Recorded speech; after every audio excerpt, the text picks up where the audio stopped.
Hello everyone. Bonjour tout le monde. Ce matin, je veux m'adresser aux millions de Canadiens qui font des choix responsables pour s'assurer de leur sécurité et celle de leurs proches.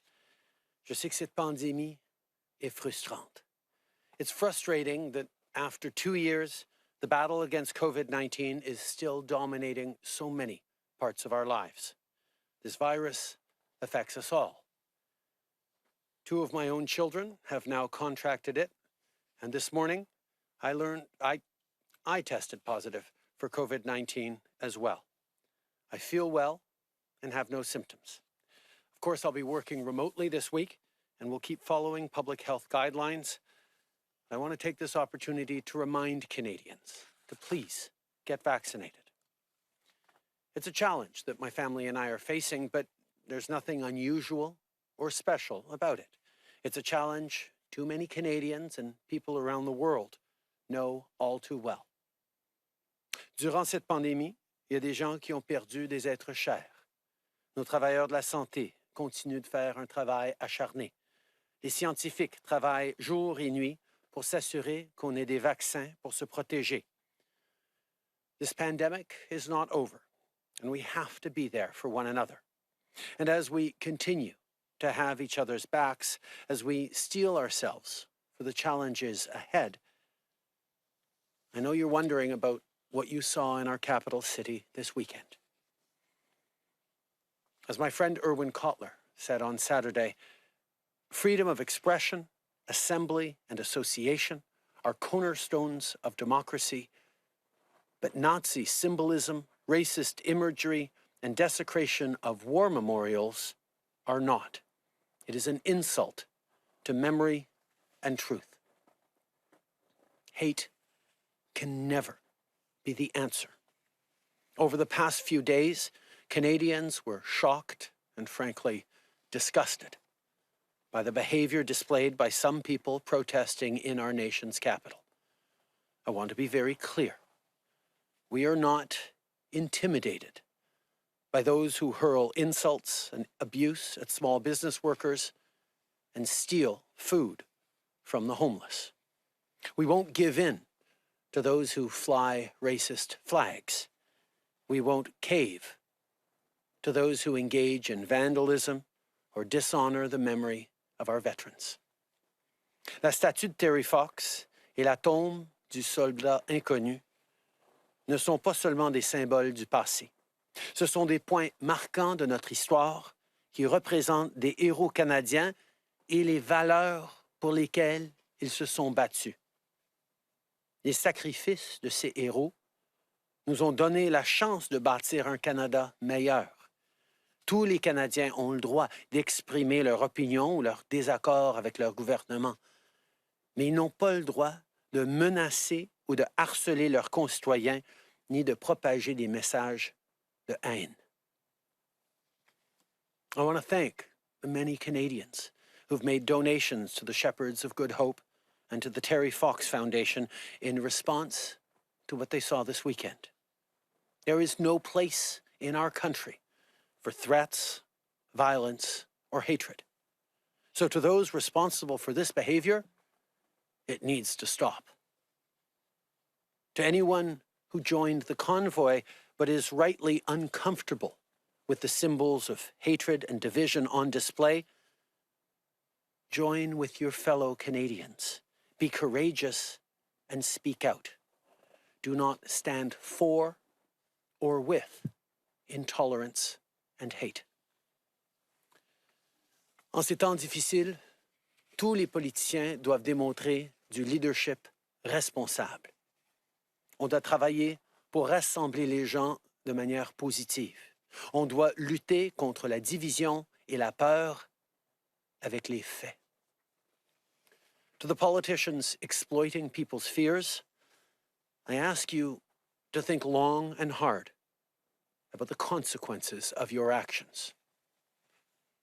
To the nearly 90% of truckers across the country who've gotten vaccinated, who continue working hard to keep us fed and keep our economy moving, thank you. Truckers have tough jobs. Long hours on the road, days away from their families. Real challenges, particularly over the past 2 years, as they've continued to step up to put food on our shelves and on our tables, to support us with life-saving medication and supplies. We have relied on you, and you can rely on us to continue to stand with you and allow you to do your jobs safely. Almost 90% of you are doing exactly that, right? Exactly that. And we thank you deeply for everything you've done. The behavior on display this weekend does not represent you. And to Canadians at home, watching in disgust and disbelief at this behavior, wondering how this could have happened in our nation's capital after everything we've been through together, this is not the story of our pandemic, of our country, of our people. Canada is strong because you are strong. Pendant près de 2 ans, les Canadiens ont fait preuve de force, de générosité et de respect. Vous avez démontré votre courage. Vous avez fait d'énormes sacrifices. For nearly 2 years, you've been there for each other as neighbors, friends, and fellow Canadians. I think of the moms and dads who looked after their families, the kids who stepped up in so many different ways, seniors who stayed strong in our darkest days, volunteers throughout our communities who supported our most vulnerable, frontline workers from truckers to store clerks who've kept our shelves stocked and made sure we have food on our tables, healthcare heroes who've saved countless lives and continue to do so. We know you're tired, and yet you do not stop. You inspire us. Canadians support you. We're in your corner. All of you are the story of this pandemic, not the convoy. Cette pandémie, c'est aussi l'histoire de millions de personnes qui ont fait les bons choix, qui se sont fait vacciner et qui ont fait des sacrifices pour assurer leur sécurité et celle des autres. Je peux vous dire que je vais continuer d'encourager les gens à se faire vacciner, que ce soit pour les doses de rappel ou les vaccins pour les enfants. Je vais continuer d'être là pour vous. I wish I could tell you that there are no more difficult moments ahead. But we all know I can't say that. What I can say is that this government will continue to have your backs. We will continue to be there for you as long as it takes, with as much as it takes. That's how we've all gotten through this pandemic so far, and that's what we and I will continue to focus on. Because we believe in you. Canadians are compassionate, kind, strong, and resilient. You elected us all to get big things done, and with the return of Parliament, we all have work to do. Later today, I'll be participating in question period, an important part of our democratic system, alongside parliamentarians who, despite threats and intimidation, will continue to serve you, Canadians, and work together to deliver results for people. This afternoon, we'll be introducing legislation to ensure we continue providing as many rapid tests as possible to the provinces and territories. And tonight, I'll be virtually addressing the House of Commons about the situation in Ukraine. I'll be talking about the importance of freedom, democracy, and the rule of law in the face of Russian provocation. In this difficult time, more than ever, we must stay true to our values, to who we are as Canadians. As Canadians, we stand up for what's right, and mostly, we stand up for each other. That's how we've gotten through this so far. That's how we'll continue to get through this. That's how we remain true to who we are. Merci, mes amis. Thank you, Prime Minister. We'll now start the question period for 20 minutes, starting with the phone today. Opératrice, c'est à vous. Thank you. Merci. Please press star one at this time if you have a question. S'il vous plaît, appuyez sur l'étoile 1 maintenant pour poser une question. The first question is from Mia Rodson, the Canadian Press. Please go ahead. Yeah, good afternoon. I'm wondering, a lot of the leaders or organizers of this convoy have asked to meet or at least hear from you about what's happening in their demand. Have you or will you or anyone from your government meet with them or negotiate with them in any way? My focus is standing with Canadians and getting through this pandemic.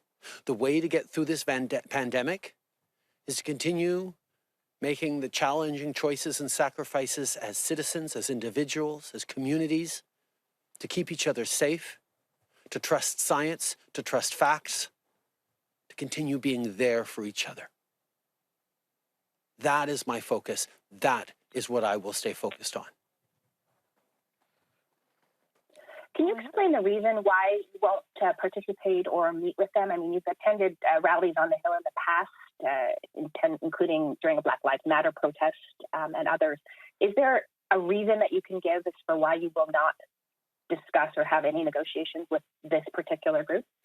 I have attended protests and rallies in the past when I agreed with the goals, when I supported the people expressing their concerns and their issues. Black Lives Matter is an excellent example of that. But I have also chosen to not go anywhere near protests that have expressed hateful rhetoric, violence towards fellow citizens, and a disrespect not just of science, but of the frontline health workers and, quite frankly, the 90% of truckers who have been doing the right thing to keep Canadians safe, to put food on our tables. Canadians know where I stand. This is a moment for responsible leaders to think carefully about where they stand and who they stand with. Opératrice, prochaine question. Thank you. Merci. La prochaine question est de Laurence Martin, Radio-Canada. La parole est à vous. Oui, bonjour, M. Trudeau. Je me demandais comment est-ce que vous allez faire pour apaiser la grogne là, qui s'est exprimée dans les derniers jours à Ottawa. Je comprends qu'il y a des éléments extrémistes dans le mouvement, mais il y a aussi beaucoup de gens qui ne le sont pas, qui étaient à Ottawa. Qu'est-ce que vous allez faire pour apaiser leur colère? Tout d'abord, je pense que tout le monde à travers le pays, qu'il soit ici à Ottawa ou non, est frustré. Tout le monde a de la grogne. Tout le monde est tanné de cette pandémie. Tout le monde est épuisé. Tout le monde veut que ça en finisse. Tout le monde voudrait bien qu'on puisse dire « OK, c'est fini » puis qu'on retourne à ce qu'on voudrait faire. Mais la vaste majorité des Canadiens savent que ce n'est pas en rouspétant qu'on va finir cette pandémie. C'est en se faisant vacciner. C'est en écoutant les meilleurs conseils de santé publique. Et la meilleure façon qu'on va pouvoir passer à travers, la meilleure façon qu'on va pouvoir continuer d'être là les uns pour les autres, c'est justement en démontrant qu'on comprend l'importance de suivre la science, les faits, les experts en santé, les experts en santé publique. C'est comme ça qu'on va sortir de cette pandémie. Et c'est sur ça que je vais me concentrer. En suivi, Laurence? Certains vous accusent d'avoir politisé la question de la vaccination obligatoire, entre autres durant la campagne électorale. Qu'est-ce que vous répondez à ceux qui disent que vous portez une partie de la responsabilité là, pour la grogne qu'on voit s'exprimer à Ottawa depuis quelques jours? Les Canadiens ont choisi de se faire vacciner à un taux plus élevé que presque n'importe quel autre pays dans le monde. On a vu à chaque étape les Canadiens choisir d'être là les uns pour les autres. En plus d'avoir un taux de vaccination plus élevé que beaucoup de nos pays pairs, on a aussi pu protéger et notre système de santé et nos aînés et voir rebondir notre économie de la bonne façon. Je comprends qu'il y a certaines personnes qui choisissent de rejeter la science, qui choisissent de rejeter l'entraide et le service et les sacrifices que font la vaste majorité des Canadiens, mais c'est leur choix. Mon choix, c'est de continuer d'être là pour les 90% des Canadiens qui, oui, sont tannés, mais qui savent que la façon qu'on va passer à travers, c'est en restant solidaires, en se respectant les uns les autres et en suivant les consignes de santé publique. Operator, next question. Thank you. Merci. The next question is from Tom Perry from CBC News. Please go ahead. Hi, Prime Minister. Thanks for taking our questions. Supporters of this movement will say that it's a small minority of people in this protest who are causing trouble. So is it fair to focus in on the obviously terrible behavior of some and paint all protesters with that brush? I think, obviously, the right to free expression, the right to assembly, the right to make your displeasure known in a democracy is extraordinarily important and needs to be heeded and respected. But there have been many, many protests over the past years that I've seen, that I've been part of, that I've watched from a distance on Parliament Hill and elsewhere, where people come together angry about a certain thing, wanting something else to change, that don't see the level of hateful rhetoric, of swastikas, of abuse towards their fellow citizens. There is always a right to protest peacefully that I and others will defend fully as part of this democracy. There is not a right to incite violence, to perform acts of violence, or to spew hatred. And I think anyone who is part of this group who is disgusted by what the folks protesting alongside are doing needs to step up and take responsibility, condemn these actions, and look for other ways to express their displeasure. Following up. You talk about politicians exploiting people's fears. Who are you talking about, and what impact do you think they're having? I think all politicians need to think very carefully about who they're supporting, about what messages they're putting out. We have seen over the past many, many months, conservative politicians sharing disinformation about vaccines, encouraging conspiracy theories online.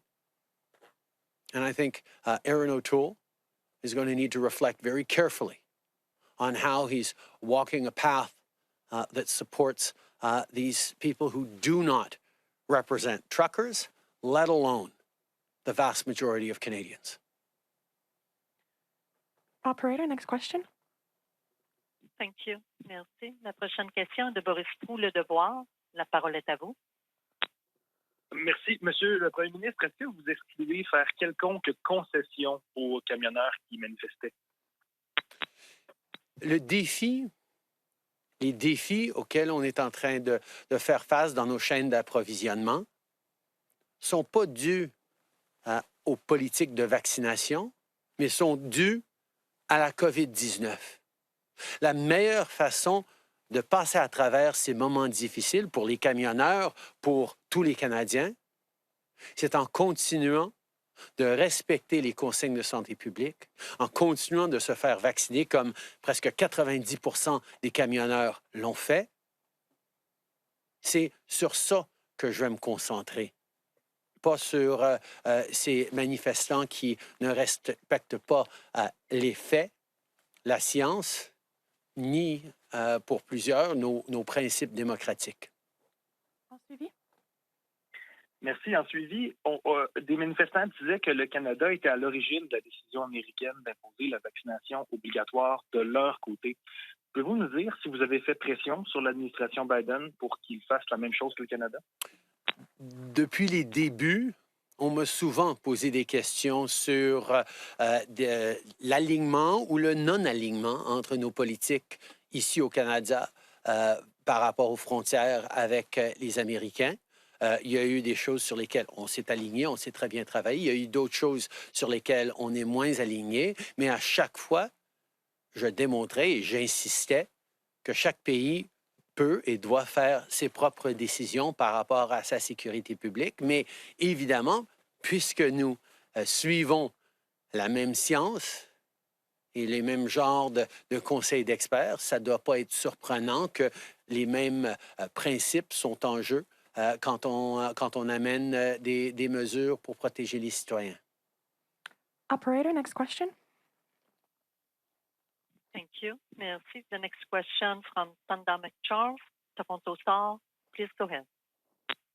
Yes, Prime Minister, you said that Aaron O'Toole has to think carefully, but he did meet with some truckers on Friday. Do you think that was an inappropriate gesture of support to truckers? Or specifically about anyone else in terms of his caucus, and can you speak to McInerney's participation? As part of our job as politicians, every single day, we make decisions about who to meet with, who to respond to, how to respond to them, who to engage with, how not just our engagements, but our example impacts on public discourse. If we choose to put up with and tacitly support conspiracy theorists and folks peddling disinformation, that's a reflection on what we choose to do as politicians and who we are as leaders. Obviously, I'm going to trust in Canadians' understanding of the kind of responsible leadership that is needed right now. And I'm sure Canadians are watching what all politicians are doing right now and remembering who is choosing to stand up for what and for whom, and what choices they are making as leaders. I think through this pandemic, Canadians have seen and have a right to expect responsible leadership. And unfortunately, that's not what we've always seen from the likes of Aaron O'Toole or even more, Maxime Bernier. Following up. Given the behavior you outlined today, what do you want to see the security forces on Parliament Hill and in downtown Ottawa do about the situation? Well, first of all, I'd like to make sure that people are safe, first and foremost, that small businesses, restaurants in Ottawa can get back to work, that citizens can go to their jobs, that parliamentarians can continue to do the important work of serving Canadians, of upholding our democracy. Yes, there is a right to protest. There is a right to make your voices heard loudly and clearly. But there is not a right to shut down our democracy or our democratic processes. There is not a right to abuse, intimidate, and harass your fellow citizens who are trying to go about their business, trying to live their lives, and not necessarily in agreement with what you are doing. Opératrice, prochaine question. Thank you. Merci. La prochaine question, Raphaël Pirot, Agence QMI. La parole est à vous. Oui, bonjour, M. Trudeau. Je voulais savoir, donc, le ministre des Transports avait dit récemment comme quoi il voulait aller de l'avant avec, peut-être, il n'avait pas dit clairement, mais peut-être aller de l'avant avec l'obligation vaccinale pour les camionneurs entre les frontières. Est-ce que c'est quelque chose que votre gouvernement, pense encore? On est, comme vous savez, très clair sur le besoin du plus grand nombre possible de gens de se faire vacciner. On a amené des mandats de vaccination pour la fonction publique fédérale. On a amené des mandats de vaccination pour ceux qui veulent voyager à bord d'un avion, d'un train. Nous allons continuer d'encourager les gens de se faire vacciner. Pour l'instant, les mandats pour les camionneurs s'appliquent à la frontière canado-américaine. En suivi? Et donc, mais je voulais savoir, est-ce que c'est quelque chose qui est encore sur la table? Et si c'est encore sur la table, pensez-vous que ça risque de jeter de l'huile sur le feu? Je ne veux pas aller trop loin dans des hypothétiques. On est en train de regarder, d'amener des mesures concrètes qui vont continuer de protéger les Canadiens.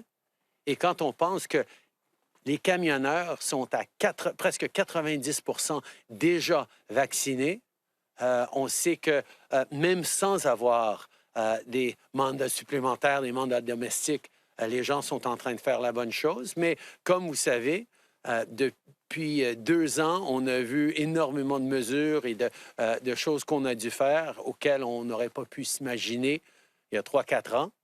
On va continuer de suivre la science. On va continuer de faire tout ce qui est nécessaire pour garder les gens en santé, en sécurité. Mais on va se concentrer sur les mesures qu'on est en train de faire maintenant et pas amener des théories hypothétiques sur des prochaines étapes qui pourraient être nécessaires ou peut-être pas. Operator, next question. Thank you. Merci. Next question, Marika Walsh, The Globe and Mail. Please go ahead.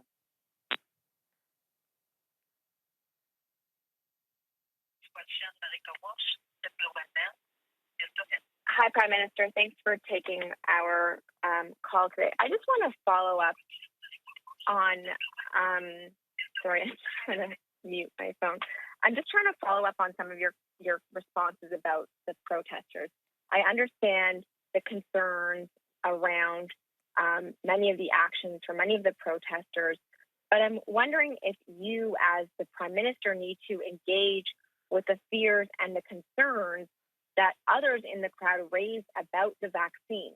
There seems to be a real concern for many of them about the safety of that vaccine, and I'm wondering if you are avoiding addressing that by only focusing on the much more hateful and nefarious elements of the protest this weekend. Marika, anyone who thinks that I haven't been talking about how safe vaccines are hasn't been listening to everything I've been saying over the past 2 years. Vaccines are safe and effective. The way we get through, this public health crisis, get back to the things we love, is by trusting science, by trusting the facts, by being there for each other, by stepping up for each other. We have been hearing people hesitant about getting vaccinated for well over a year now. And we have been reaching out to them, community by community, individual by individual, at the highest level, but also in interpersonal contacts, to reassure people that vaccines are safe and effective, and that they are the way to get through this pandemic.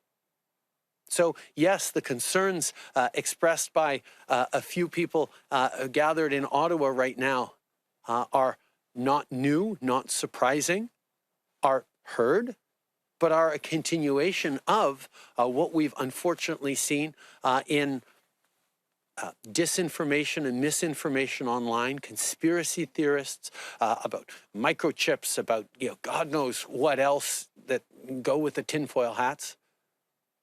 We have been clear every step of the way that the work our frontline health workers, the work our scientists and researchers are doing, the people at Health Canada, the people working on these vaccines all around the world, is the work that will get us through this, get us back to the things we love.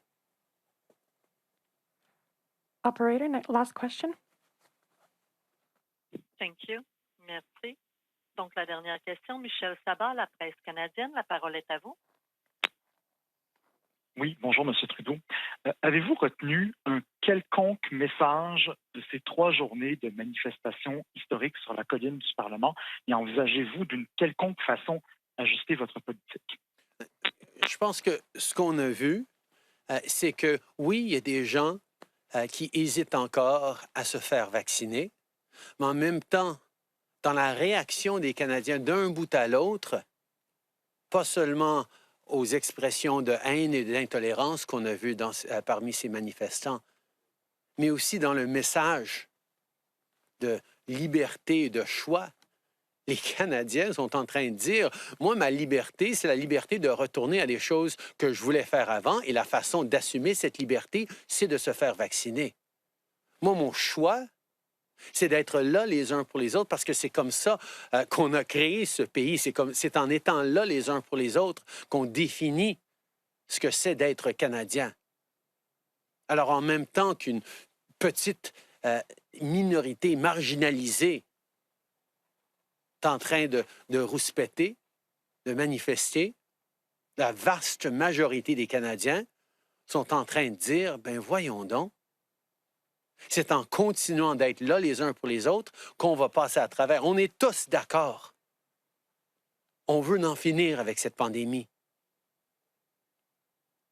Mais la grande majorité des Canadiens savent très bien que la façon qu'on va en finir, c'est pas en manifestant contre la pandémie, c'est en se faisant vacciner.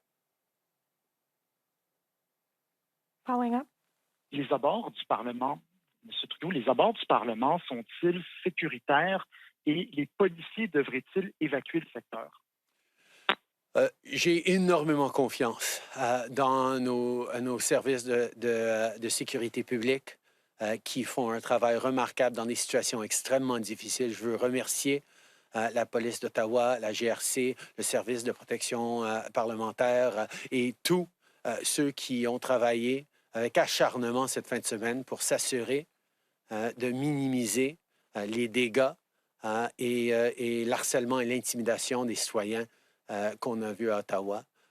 C'est pas fini, mais ils vont continuer de faire leur job et je sais que les Canadiens à travers le pays peuvent avoir confiance dans ceux qui choisissent de servir le bien du public.